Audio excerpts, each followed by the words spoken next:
Bom, enfim eu resolvi seguir para Pedreira, atrás daquele motorista misterioso e convencer a criatura a me levar de volta para casa.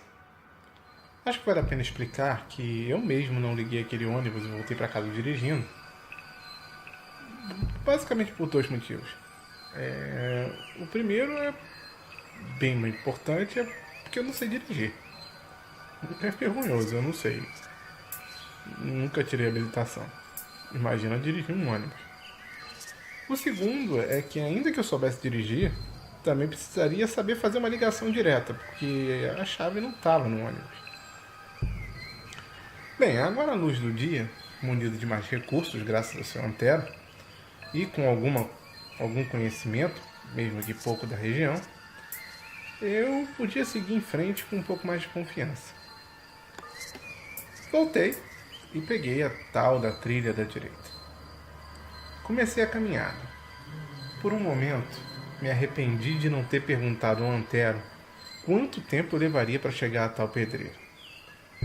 Enquanto eu caminhava, eu comecei a refletir.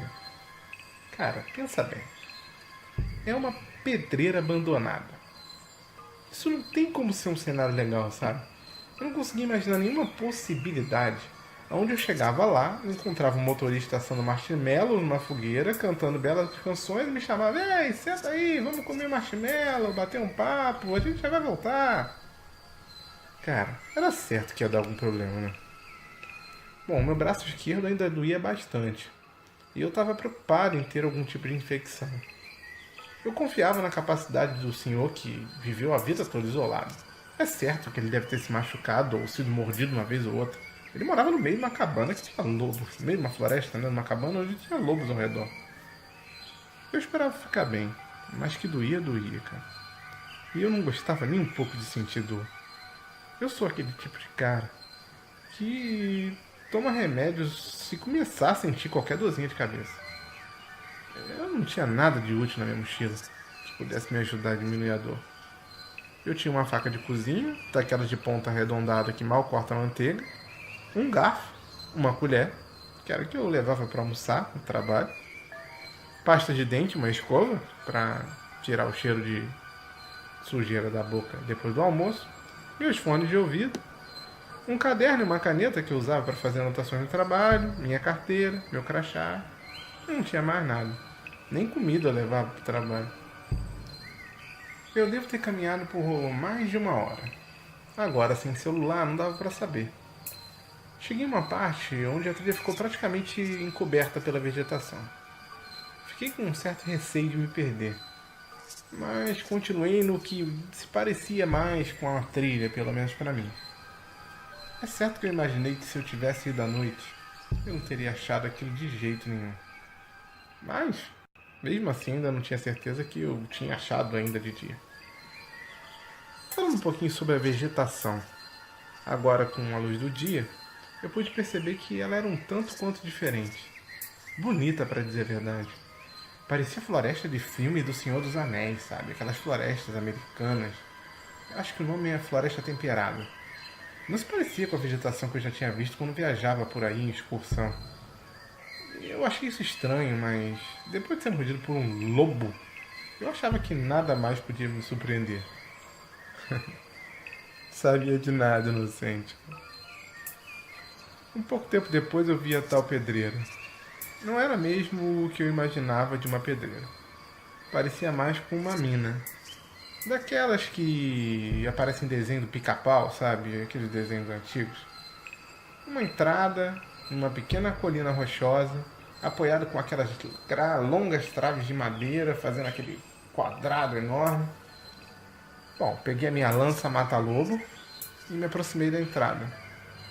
Olhei para o chão de terra e vi pegadas. Mas essas pegadas não pareciam ser do motorista. Parecia ser de algum tipo de animal. Mas era um animal bem maior que um lobo. Com certeza. Olhei para dentro da mina e lá dentro, obviamente, estava bem escuro. Tentei ouvir alguma coisa, mas nada.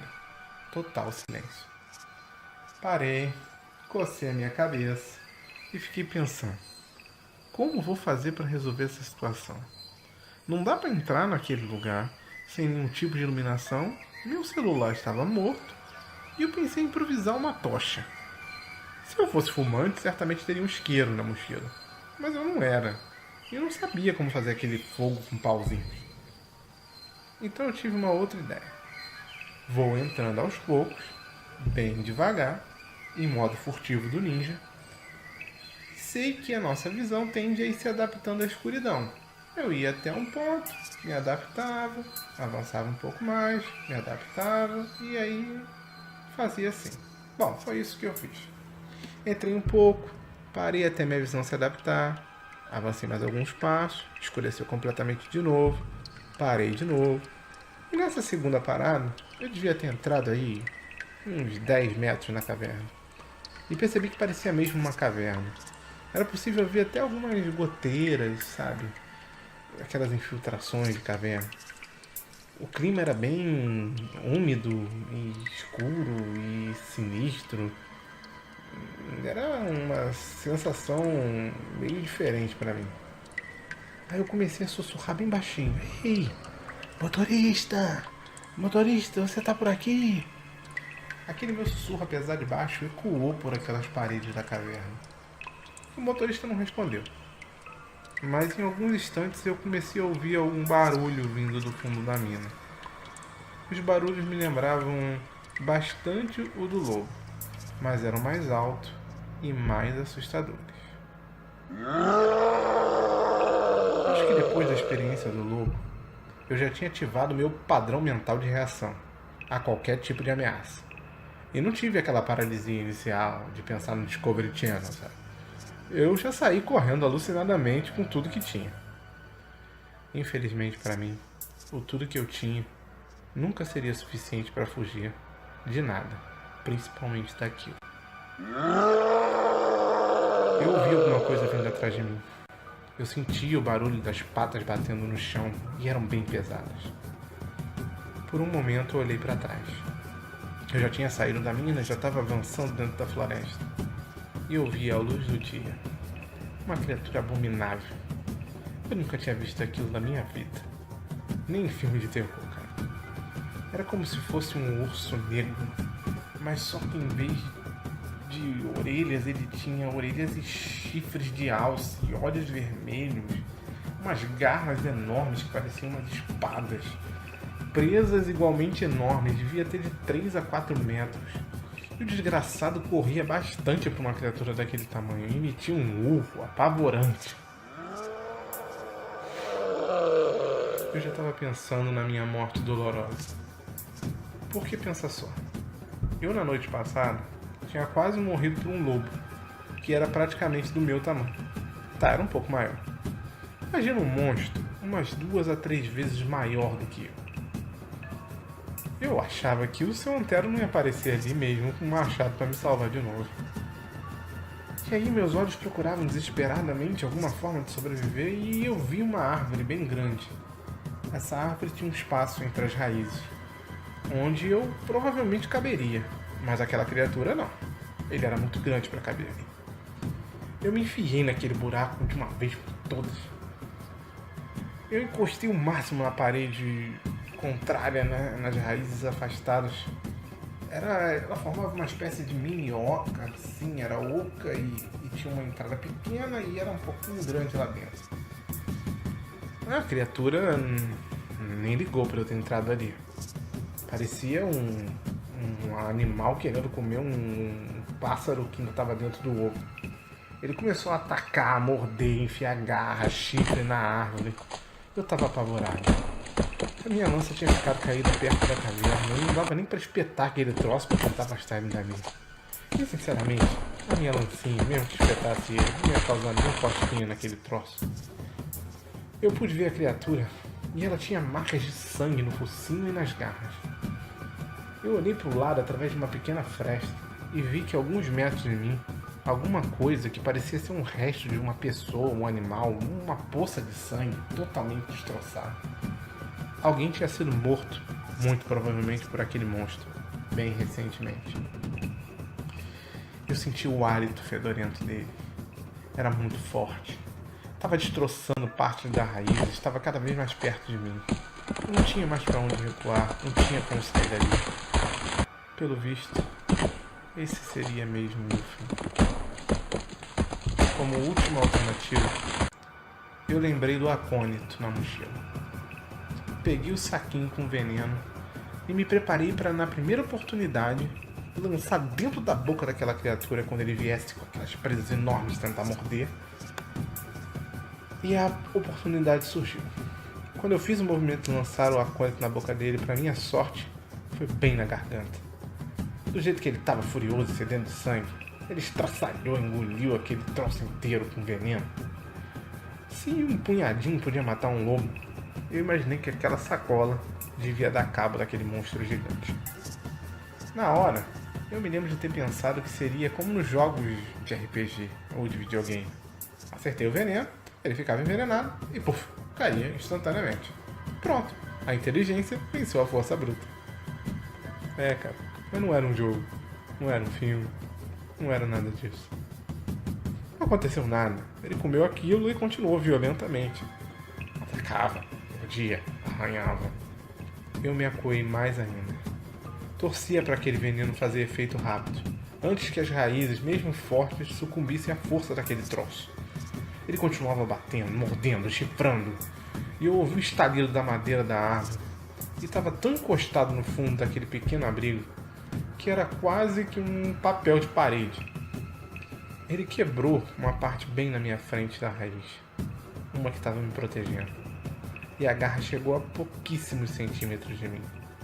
Eu vi que mais um pouquinho ele ia cravar aquela garra na minha roupa, ou em mim mesmo, e me puxar. Foi então que eu coloquei a minha mochila na frente como reflexo. E a próxima agarrada que veio, pegou a mochila e ele levou a mochila. Em poucos instantes ele estraçalhou completamente a minha pobre mochila. Eu suava frio. Logo depois de estraçalhar a mochila e espirrar algumas vezes pelo cheiro forte da pasta de dente, vendo talvez que não havia nada de bom ali, ele voltou a sua atenção totalmente para mim. Mas para minha sorte, esse tempo que ele levou ali devorando a mochila foi o tempo que o acônito começou a fazer efeito. Ele parecia desorientado. Começou a andar de um lado para o outro, salivava bastante, babava mesmo. É claro que antes disso ele ainda tentou me acertar algumas vezes dentro da árvore, mas ele já não estava muito correto. Parecia que a visão dele estava embargada.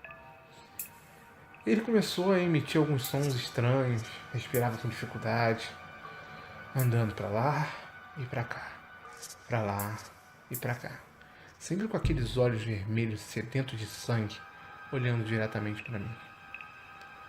Um pouco de tempo depois, finalmente, ele caiu. Puff! Deitou e começou a emitir alguns sons estranhos. Respirava com dificuldade, parecia agonizar. Um bom tempo depois, finalmente pararam os ruídos e o movimento da respiração dele. Aí, óbvio, eu levantei e fui ver. Não. Eu fiquei lá um tempo ainda. Primeiro, porque eu não sabia se ele tinha morrido de verdade. Segundo, porque eu não sabia se esse era a mãe, ou o pai, ou o filhote de alguma dessas criaturas e podia aparecer um outro buscando vingança em alguns segundos. Mas depois de algum tempo eu vi que ficar ali parado não ia ter jeito, né?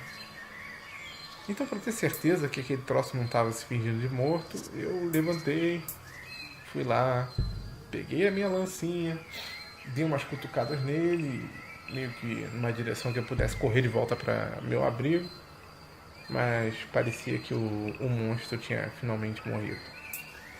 Ele não era nenhum animal conhecido por mim. Ele parecia saído diretamente de um filme de terror. Eu também peguei a minha caneta, enquanto ainda estava inteira, algumas nozes que tinham sobrado e algumas folhas de papel rasgado, mas que eu pensei que poderia usar isso de alguma forma. Coloquei isso tudo na minha bolsa, na verdade, no bolso da calça, porque eu não tinha mais bolsa. E também aproveitei e arrebentei as alças da mochila, pensei que podiam ser úteis no futuro. Mas o resto da mochila tinha sido perdido pela frente. Bom, finalmente fui até a criatura vítima do monstro. Queria saber o que tinha sido atacado antes de mim sem ter a mesma sorte que eu. Não tinha sobrado muita coisa. Não tinha roupa, Era basicamente uma enorme poça de sangue e alguns pedaços de osso. Mas algumas partes estavam intactas, ou quase. Entre elas eu pude reconhecer uma mão e uma orelha. Eu não tinha dúvida. Aquilo ali que tinha sido morto, ou morta, era uma pessoa. Acreditei então que o motorista, de repente, não poderia mais me levar de volta para casa. Então, novamente preciso da sua ajuda. As coisas não estão sendo fáceis para mim. É esse caminho que você está escolhendo, né? Vê se na próxima escolha você me ajuda um pouquinho melhor. Agora eu tinha duas possibilidades. Se você quer que eu vá para a Vila dos Pescadores, acesse a gravação Vila dos Pescadores. Se acha que o melhor destino estará na Cidade do Vale, vá para a gravação Cidade do Vale. Ei, me ajuda aí, cara. Eu não quero morrer para monstro de novo, não. Sei que dessa vez eu não morri, mas não quero correr esse risco de novo. Valeu. Até a próxima gravação. Escolha com sabedoria, por favor.